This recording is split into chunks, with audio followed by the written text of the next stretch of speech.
amma yanzu wannan dan daba shi kansa in taba ganin dan ta'adda ya samu gwamnati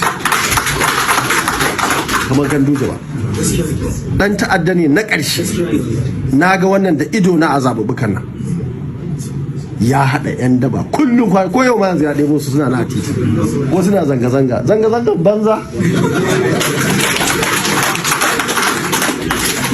In ka ci zaɓe ka ci zaɓe, in baka ci zaɓe ba baka ci ba.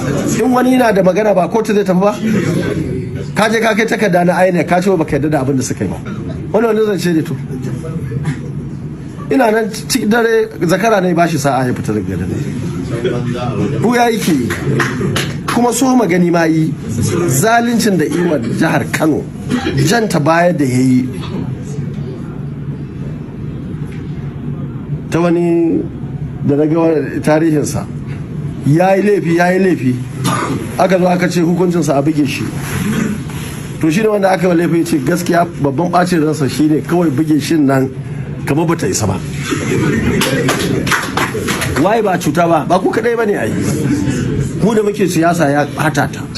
Mun kawo saniti, mun kawo tsafta, mun kawo tsari, ya ci zaɓe kyauta. Ba wani hayaniya, babu wata rigima, baka ba da naira ɗaya ba firamare, baka ba da naira ɗaya ba sakandare, ɗauki tafi kawai sani. Amma ya zama iblis. Ba abin da yake so illa a kashe mutanen Kano, a ɗebo 'yan daba.